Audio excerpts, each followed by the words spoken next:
Beetle.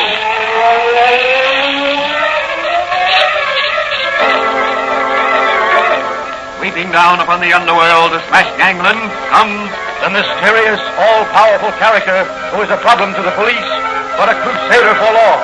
In reality, Dan Garrett, a rookie patrolman, loved by everyone, but suspected by none of being the Blue Beetle. As the Blue Beetle, he hides behind a strange mask and a suit of impenetrable blue chain armor, flexible as silk, but stronger than steel.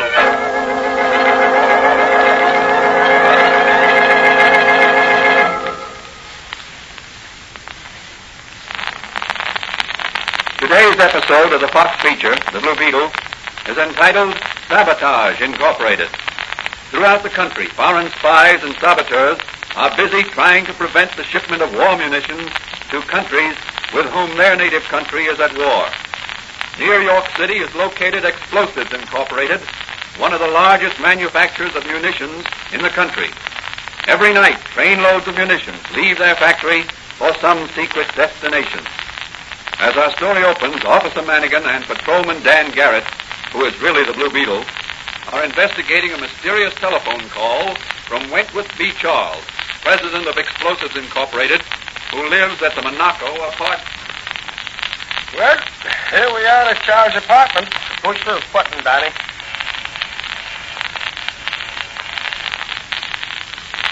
There's no answer.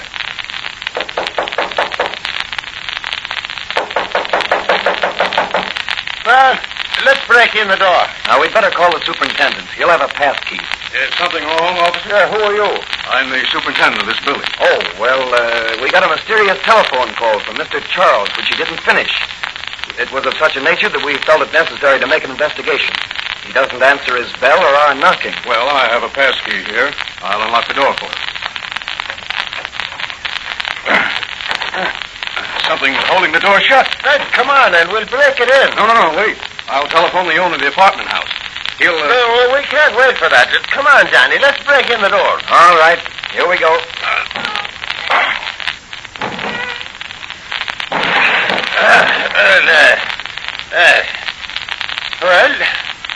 There's nobody here. Look in the bedroom there. Okay, I'll have a look.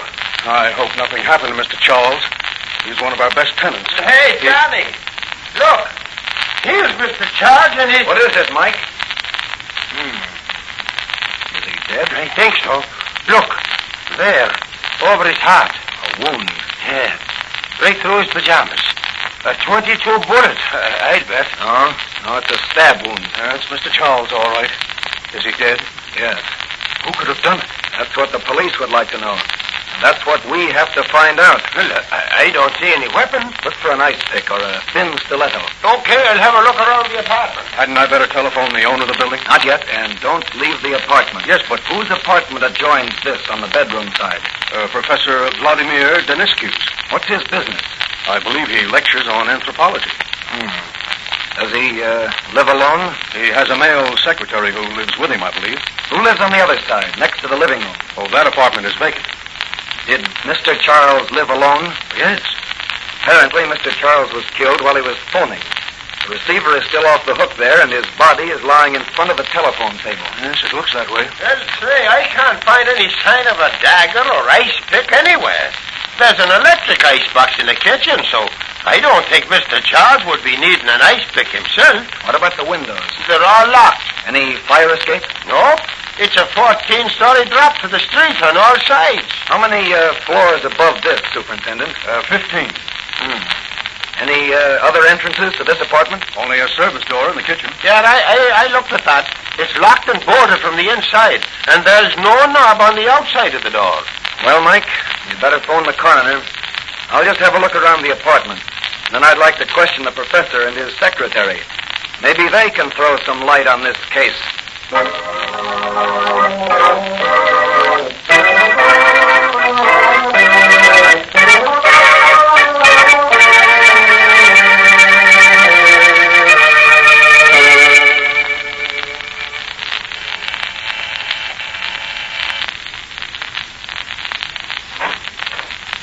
Good evening, Professor. Good evening. And what can I do for you? This officer would like to ask you some questions. There's been some trouble next door, and the police are interested in getting some information. Well, won't you come in, please? Thanks. Now, what is it you would like to know, officer? I am sure I cannot be of any assistance to you. Did you hear any commotion or unusual noise tonight in Mr. Charles' apartment? No. No, nothing. In fact, I have been so busy with my studies that I doubt if I would have heard any noise coming from anywhere. When I am doing my research work, I concentrate very deeply. Do you have any children, Professor? Me? Oh, no. No, officer. I am not married. That gun there. Do you use that in your research? Oh, that? That belongs to my secretary. He is off tonight. He bought it for his little boy. It is an air rifle. Hardly strong enough to... Do what? I mean, it has the appearance of a real gun, but it would be no good for hunting game other than small birds, I assure you. Here, have a look. Yes, I can see you're right. I presume a BB shot from this air rifle would hardly have enough force behind it to kill a man. Kill a man? Has someone been killed? Yes, Professor. Mr. Charles, your next-door neighbor, was murdered less than an hour ago.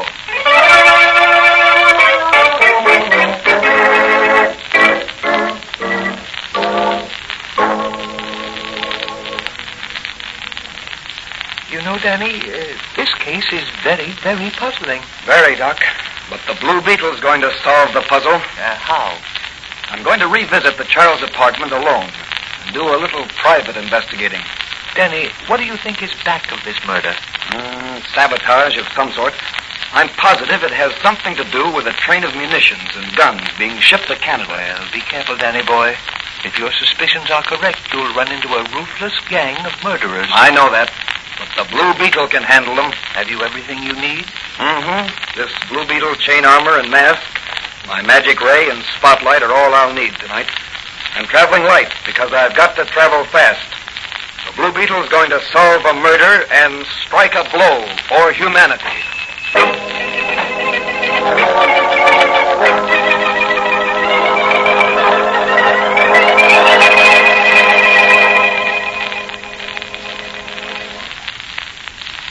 Well, here's Mr. Charles' bedroom. The body's been removed, but nothing else has been disturbed in the bedroom here. That picture on the wall there, facing the spot where Charles was sitting when he was killed. It doesn't hang straight. I'll have a look. You understand what I mean, Vicky? A hole in the wall back of the picture. Just large enough for a rifle barrel and to hear conversation. Now, here. Here is the railroad map, Vicky. Yes, I The see. munitions train will approach a bridge to Canada over the gorge along this track here. Yeah. Now, our major plan is to blow up the bridge as the munitions train is passing over. But if for some reason our men are unable to place the charge of explosives under the bridge, our alternate plan is to wreck the train and block the entrance and the entire road, as well as destroy the munitions aboard the train. Well, how will we know in advance which plan to follow? I'm expecting a call any minute from our leaders at Rosno, near the border. Then as soon as you get word, I'll be on my way. Yes. Your job is to take care of any guards at the American side of the bridge. Yes, I understand. This'll take care of them. Oh, the air pistol that shoots glass pellets filled with suffocating gas, huh? Yes. It makes very little noise. Whoever is shot with it remains unconscious for a long, long time. Oh, good. Now, there are two planes tuned up and waiting out of the right airfield. You take one of them. All right. And you're sure no one suspects our plot? Positive. I liquidated Charles before he could telephone the police. What about money? Here. Now, here is $1,000 for expenses. Okay. When the job is done, there'll be plenty more where this came from. Good. Hello? Yes? You what? Yes, we're ready at this end. Wait. Here's Igor now. Just a minute. I'll ask him. Well, what about it, Igor? Munition train is loaded and will pull out for Canada in 10 minutes. Hello. Ronaldo. Igor informs me that the train will pull out in 10 minutes. Yes, all right. Everything is moving smoothly. We'll be with you soon. Goodbye. What's that? I can't imagine what that could... That's the Blue Beetle.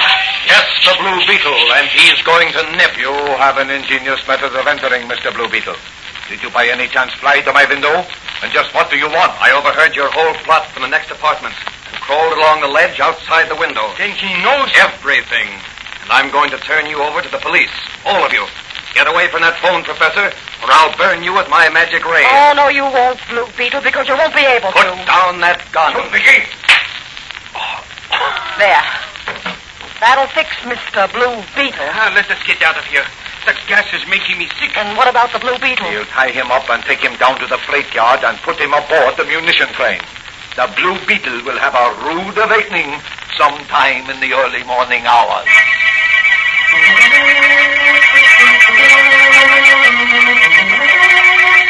What will happen to the Blue Beetle now?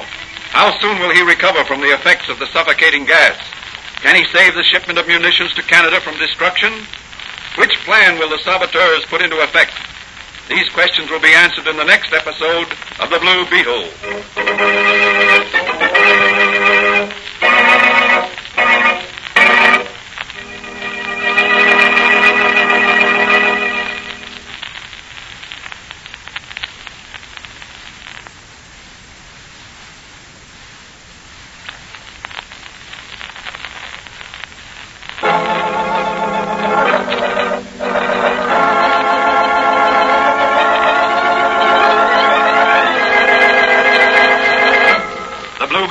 Copyrighted Fox feature appearing in Mystery Men Comics magazine and the Blue Beetle magazine.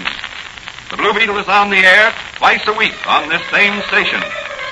Consult the broadcast schedule in your local newspapers. And don't forget to listen in to the Blue Beetle.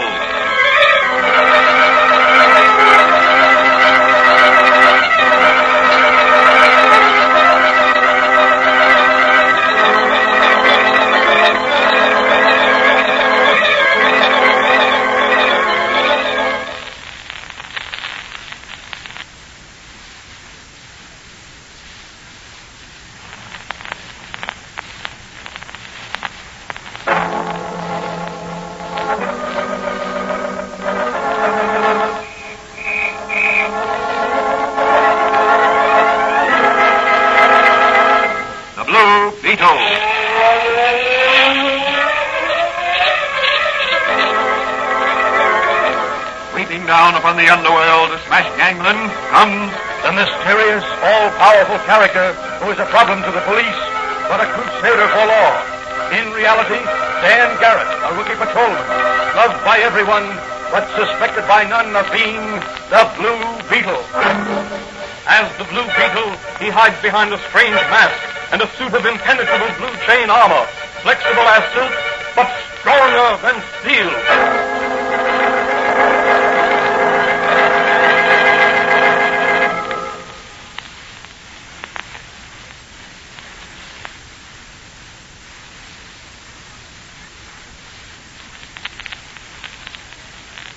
Today's episode of the Fox feature, The Blue Beetle, is the second part of a story entitled Sabotage, Incorporated. In the previous episode, Wentworth B. Charles, president of Explosives, Incorporated, has been stabbed to death, apparently with an ice pick, as he was phoning the police about a shipment of munitions. Investigation discloses no murder weapon and no clues to the killer. All doors and windows of the Charles apartment were securely locked and bolted from the inside. A later secret investigation by Dan Garrett as the Blue Beetle discloses that the occupants of an adjoining apartment, a Professor Danescu and his male secretary, are part of a sabotage ring, whose purpose is to destroy a trainload of explosives and war munitions as it passes over the Rocky Gorge Bridge from the United States to Canada. As the Blue Beetle confronts them, he is rendered unconscious by a suffocating gas shot from an air pistol by a young girl named Vicky, one of the conspirators.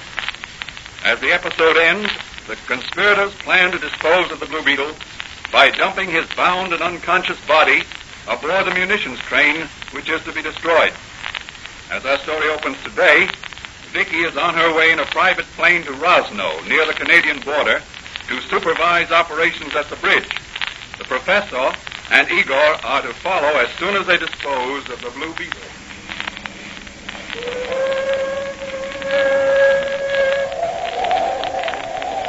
Well, Professor, here we are at the freight yard. Yes, and if I'm not mistaken, that's the train with a load of guns and explosives aboard.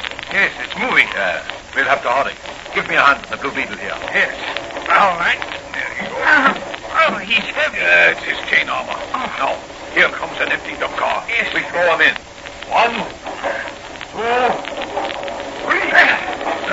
There he is. Farewell, Blue Beetle. You may reach heaven when the train blows up, but you won't stay long.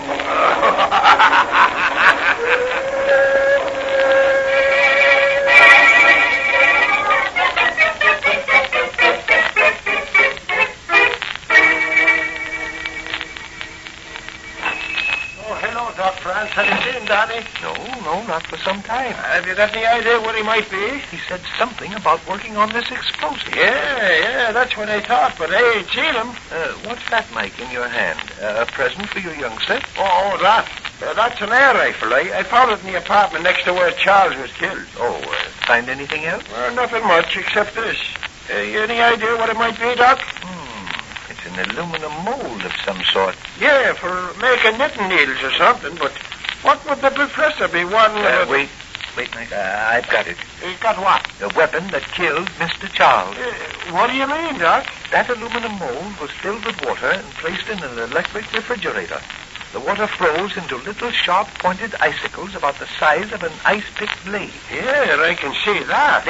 Then they were shot from that air rifle at the victim. Even though the air rifle looked innocent enough, it is a particular type with sufficient air propulsion to make those needle-pointed icicles penetrate deep into the victim's body where they melted, leaving no trace. But how could the murderer get to him? The door and windows was locked and bolted from the inside. The murderers probably bored a small hole through the wall and shot him from their apartment. That's it. That's what happened. Well, Doc, I got to get down to headquarters now and report.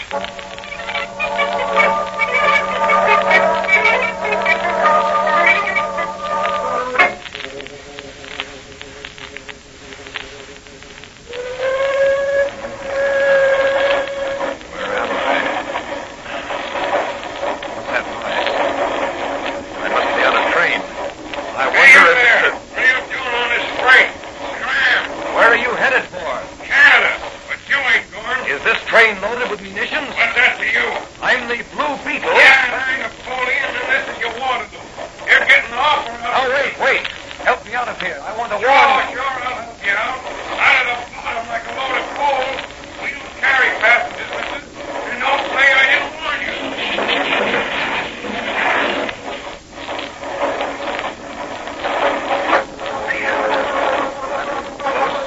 Lucky I slid out of my back ride and pulled up and been crushed beneath those cars.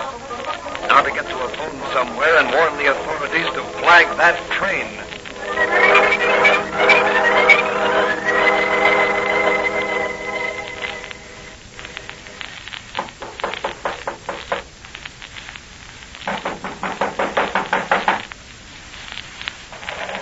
Hey, who's down there? The Blue Beetle. Have you got a phone? The blue what? And we ain't got a phone. Where's the nearest telephone? 5 miles down the road. Jed Hawkins' place. Thanks. But he ain't home. Where can I get a car? The trolleys don't run out this far. You get a bus in the morning. Afraid I can't wait. How far is the border? About 20 miles. I've got to get there in a hurry. Who are you running away from? Not running away. I'm trying to prevent a crime. Well, I could drive you out to Rosno in the morning. Where's the nearest airport? Rosno, 10 miles. Drive me to the airport tonight, and you'll be a hero in the morning. So will you be if you live through my driving. I'll be down soon as I get my boots on and my store teeth in.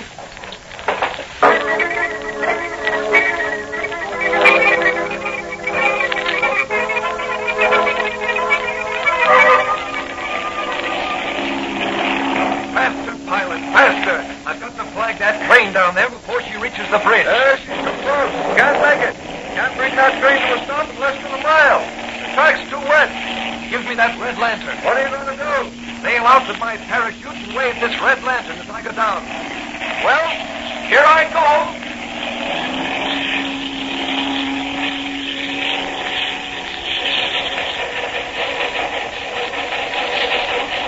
Well, we're almost to the bridge, Sam. Yeah, 5 more miles and our job will be done. And glad I'll be. In 30 years of railroading, this is the toughest job I've ever had. Hauling 50 cars of explosives and war equipment to Canada ain't my idea of a soft snap. Yeah, no telling when you may run into an open switch or a pile of ties on the track. There's plenty of foreign spies would like to wreck a train load like this. Hey, listen to that plane. Yeah, must be something important to bring that guy out on a stormy night like this. Hey, there's no lights in the switch house. You better slow down. Green signal's up. Yeah, but you never can tell. Well, keep an eye out on your side as we reach the switch to the Rosnose spur track. Okay.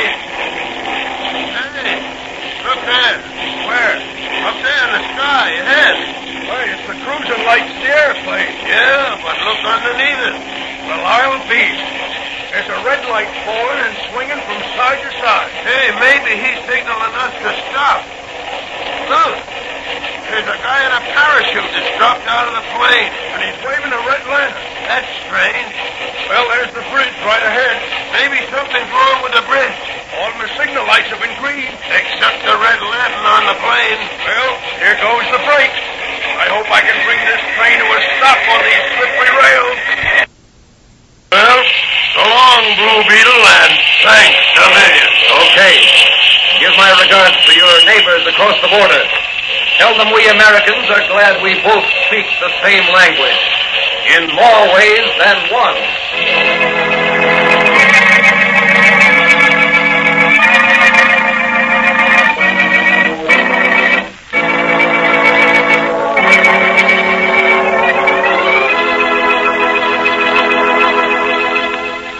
And so the Blue Beetle prevented a frightful tragedy and through sheer nerve outwitted a clever band of foreign saboteurs and murderers.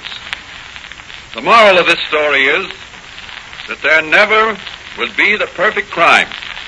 Crimes like the murder of Mr. Charles, no matter how strangely and cleverly done, will always be found out and the guilty punished.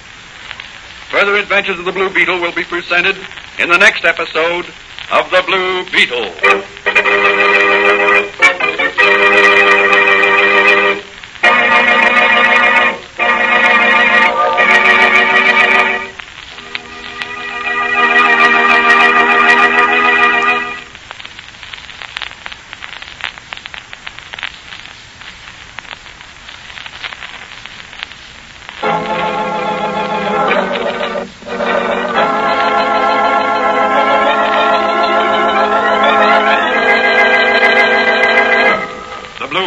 A copyrighted Fox feature appearing in Mystery Men Comics magazine and the Blue Beetle magazine. The Blue Beetle is on the air twice a week on this same station.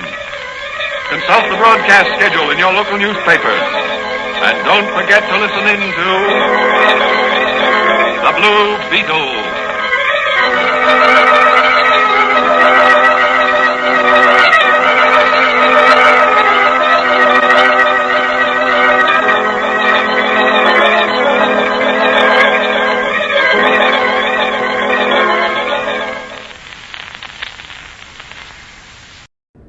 Alright, that's the end of our first episode. We'll get to the second part in 5 minutes. Until then, do whatever you want for the next 5 minutes. Unless it's illegal, then don't do it. Blue Beetle will find you.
Alright, this marks the end of the 5-minute break.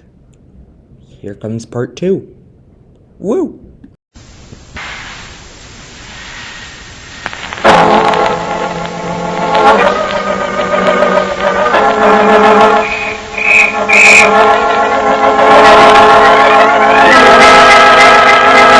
The Blue Beetle.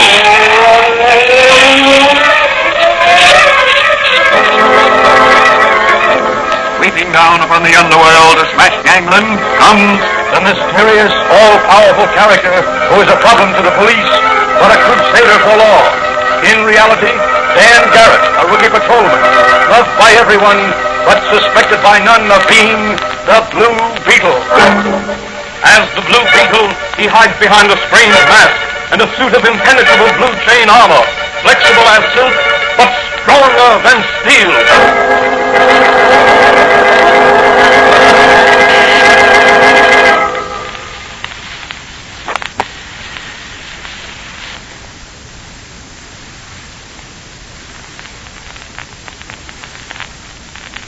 Today's episode of the Fox feature, The Blue Beetle, is entitled Smashing the Restaurant Racket. There has sprung up in York City an organization called the Cosmopolitan Restaurant Owners Association. Its ostensible purpose is to protect restaurant owners and cafeteria owners from outlaw sit-down strikes. Its real purpose is to extract money from restaurant owners to line the pockets of a few politicians, racketeers, and dishonest union leaders. As our story opens, Patrolman Dan Garrett, who is really the famous Blue Beetle, is discussing the racket with his friend and confidant, Dr. Franz, the chemist, in his laboratory back of the little apothecary shop. You know, Doc, no racket could ever become strongly organized if businessmen weren't so easily intimidated by thugs and strong-arm men. You're right, Danny. But then the Blue Beetle would be out of a job. There'll always be crime and criminals for the Blue Beetle to track down. Yes, unfortunately. Where are you going now, Danny? Down to headquarters, meet Manigan. He and I are doing a little pavement pounding today. That doesn't mean a demotion, does it? No. Mike complained to the chief that he was getting fat from riding around in the patrol car so much. So the chief told Mike to try a little footwork for a while. I said I'd take a trip with him. Well, I'll bet you two will be into some new case before long. No doubt. Well, so long, Doc. I'll see you later.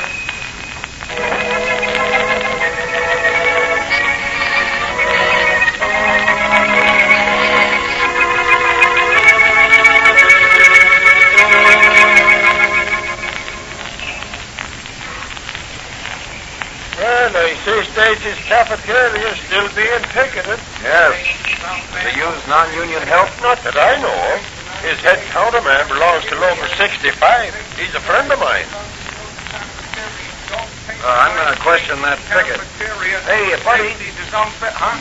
Doesn't Stacy hire union employees? Yeah, but Local 56 don't recognize their local. Well, what's the matter with their local? Nothing, I guess, but our president says we got to get our men in Stacy's or else. Aren't both locals recognized by the AFL or the CIO?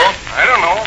All I know is I get $3 a day to walk up and down in front of Stacy's with the sign say, "Don't patronize Stacy's cafeteria." Is Stacy a member of the Cosmopolitan Restaurant Owners Association? Huh? You heard me. Listen, officer, I ain't supposed to know nothing about that. I got a family to support, and I need my job. You're an accessory to a crime. You know that, don't you? Well, what do you mean? He means this Cosmopolitan Association is a crooked racket, and you're aiding them. Listen, officer, there's a lot of us ain't in favor of some of the things that's done, but we ain't arguing with our bread and butter. All right, give it to him, boys. Hey, you guys, what do you think you're doing? Cover, I'll let you have it. There's two. Come on, Mike. Let's round them up. There goes another one. Here and here, stuck in the nose for the leader. I got him. Yeah? Well, how do you like this? Oh! Drop that gun or I'll break your arm. Hold him, Danny. You almost got me. I'll take care of the others.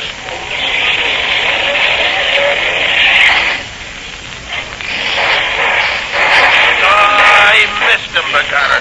Well, we got their leader anyhow, Danny. Yes, I've got him handcuffed. Yeah, you think you're smart, you coppers? Well, take me in and see how quick I can get out. Take him in, Manigan. I'm going to talk to Stacy. Okay, Danny.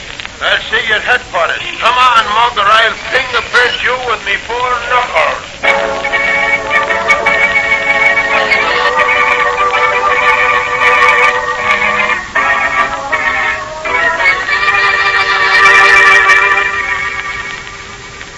Well, officer, you arrived rather late. The damage has been done. Yes, Mr. Stacy, the damage has been done. It was done when the first restaurant owner signed up as a member of the CROA. I don't know what you mean. You're not a member of the Cosmopolitan Restaurant Owners Association, are you? No, and I won't join. He can't make me. Who's he? Who, what? Oh, never mind. I'm not talking. Well, I admire your courage in refusing to join that crooked association. But you should carry your courage further. Tell the DA what you know. Yes, and have my home bombed. Maybe my wife and children killed. But the law will protect you. Yeah, it protected me today, didn't it? Look there, look. Look at my restaurant. Few windows broken, some customers upset, yes. We captured the leader of the front. He's on his way down to headquarters now. And he'll be out on bail as quick as he gets there. You mark my words. That may be true. But we're going to smash this racket eventually. So why don't you and some of the other restaurant owners tell who's behind this racket? Not me, brother. Why don't you try to get into one of these workers' union meetings? Not all of the rank and file are loyal to their crooked leaders. You might learn a lot about how the racket works. Say, that's a great idea. I'll do it. Thanks for the suggestion. Don't thank me. You get some of the higher-ups, the politicians on the run. Then we'll talk, but not before. This may be a free country, but too many of the wrong kind of people are free.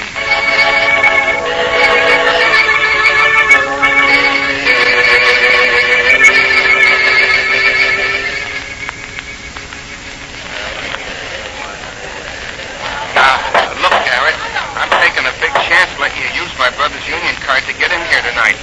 Lucky he just joined. Nobody knows him. I understand. Now, don't say nothing. Just sit still and listen or you'll get in Dutch. All right. All right. The meeting will come to order. The treasurer will read his report. Hey, there's a spy down here. He's a copper. He thinks me to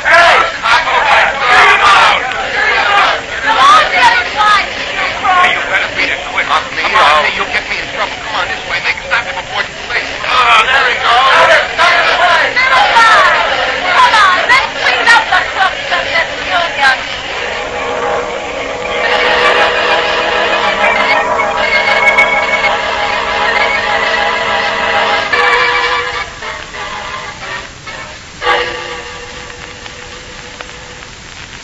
Well, Danny, you had a narrow escape from personal injury this evening. Yes, I couldn't very well have fought that whole hall full of men, although some of them might have helped me. Yes, but if they'd found a false union card on you, it would have gone hard with the brother of that picket whose card you used. Yes, it would. Where are you off to now in your Blue Beetle armor and mask? I'm paying a midnight visit to the headquarters of the Cosmopolitan Restaurant Owners Association. What do you expect to find? The Blue Beetle may be able to do what the DA can't do. Pick up enough evidence to smash the restaurant racket.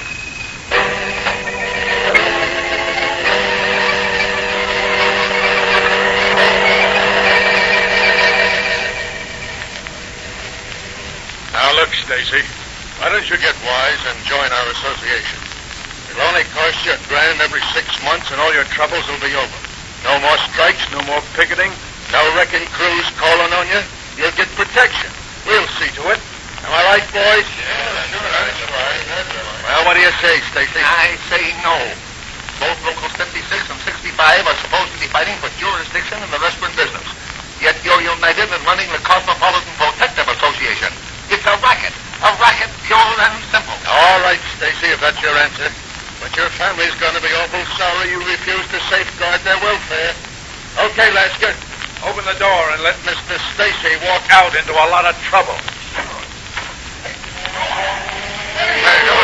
That's right, the Blue Beetle. What brings you here, Blue Beetle? I thought you only chased crooks and criminals.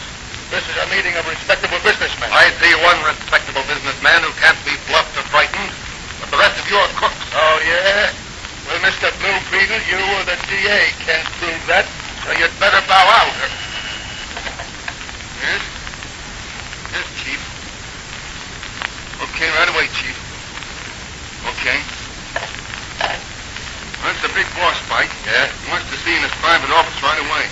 Okay, Lasker. Sorry, Mr. Blue Beetle, but you'll have to excuse me. Private business. Stay where you are, all of you, or I'll blast you with my magic ray. All right, Blue Beetle. Now what? I've always wanted to meet the big boss, as you call him, and now's my chance. Okay, Mr. Wise Guy. Right in that room there. But watch your step. The big boss don't see people except by appointment. He'll be awful sore. Blue Beetle never makes appointments in advance. Look out, Blue Beetle! Keep the path! Good work, Lester. Now fold it and move this desk over in front of the door. Hey, some of you others there. Help Lester move the desk. Put some chairs on top of it. Now, you'd better beat it, Stacy. You better not be a witness to what's going to happen. Yeah, out this way, Stacy. And keep your mouth shut or you'll get someone to sing. Yeah, okay, Spike, he's gone. What's next? Bring some of those newspapers and pile them under the desk here and set fire to them. Hey, but this whole building will burn. It'll go up in flames like a haystack. Sure, and the Blue Beetle with it. Okay. There you are, Spike. And here she goes. That's got it. Now, Mr. Blue Beetle, slide out of that one. You'll find the weather rather warm for July in that cloakroom. Come on, boys. Let's get going. We'll have to go out through the secret passage. The cops might blame us for this fire.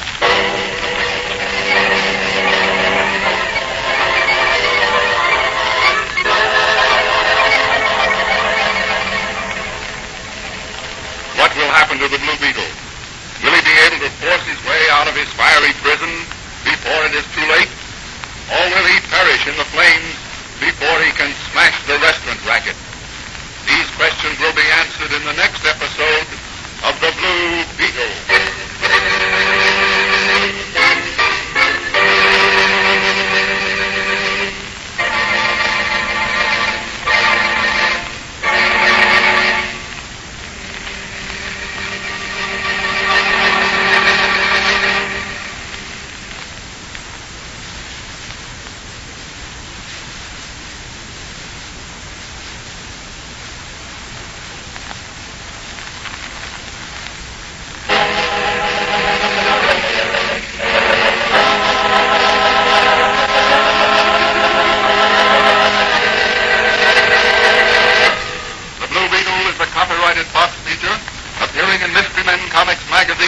And the Blue Beetle magazine. The Blue Beetle is on the air twice a week on this same station. Consult the broadcast schedule in your local newspaper. And don't forget to listen in to The Blue Beetle.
powerful character who is a problem to the police, but a crusader for law.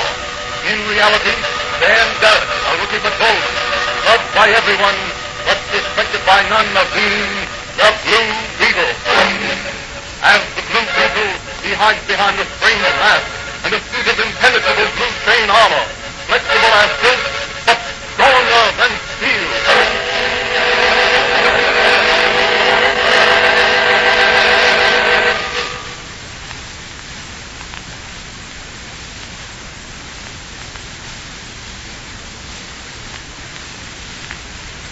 Today's episode of the Fox feature, The Blue Beetle, is the second half of a story entitled Smashing the Restaurant Racket. In the previous episode, patrolman Dan Garrett learns that the Cosmopolitan Restaurant Owners Association, which has been formed ostensibly by restaurant owners to protect themselves against outlaw strikes, is in reality an organization formed by a group of crooks to extract money from the restaurant owners. In search of evidence and the individual who is the power behind the racket, Dan Garrett, as the Blue Beetle, visits the Cosmopolitan headquarters and encounters two supposedly rival union heads who are working together.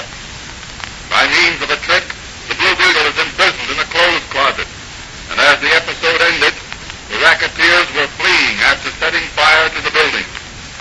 As our story opens today, the Blue Beetle, having freed himself and also rescued Joan Mason of the Chronicle, whom he found imprisoned in another room, has carried her to the roof of an adjoining building. She is just regaining consciousness. Oh! Where am I? You're safe. You're on the roof of the building next to the one where I found you. The fireman will be here any minute. The Blue Beetle. Yes, you're Joan Mason. What were you doing in that building? Trying to get some information from my newspaper about the restaurant racket. Who locked you in that room? Mike Gibbons discovered me looking over some of the association's private papers and locked me in. Said he'd deal with me later. You find out who is in back of this racket? Yes, Randall S. Danforth. Civic leader and road construction contractor? Yes? He's in with some powerful politicians. They're planning to use the money they collect from the restaurant owners to buy votes in the coming election and to oust the president's administration. Are you sure? Possibly. I have some of the incriminating letters here in my bag. That's great. Hey, there's someone in the roof there. No, I don't like. That's Officer Manigan, one of the firemen. You saved my life again, Blue Beetle. Can you be a habit? How can I ever repay you? Keep those papers hidden until I give you the word. That will help me smash this restaurant racket. Hey there, are you all right? Really? That looks like the Blue Beetle. It is the Blue Beetle. Hello, Manigan. Sorry I can't stay to help you. Take care of this girl here. She's worth a lot of money to the citizens of this city.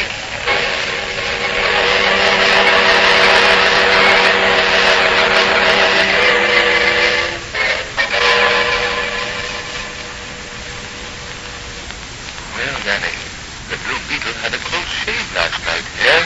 But it was worth it. It was lucky for Joan Mason that you were in the building. And unlucky for a certain Mr. Danforth. What are you going to do? According to the newspapers, Mr. Danforth is entertaining the mayor at lunch today, after which they'll discuss certain projects for civic betterment. The Blue Beetle is going to drop a bombshell in front of Mr. Danforth at that conference.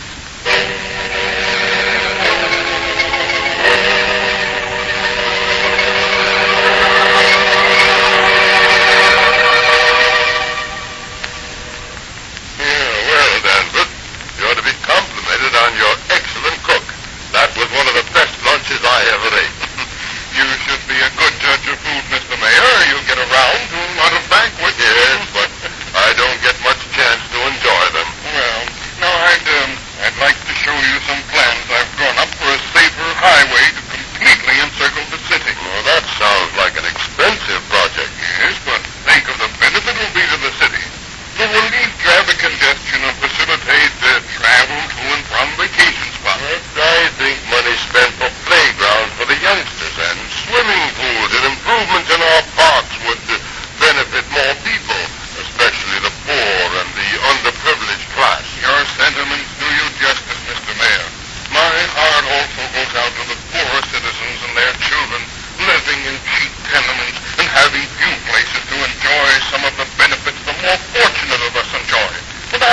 Obscurity.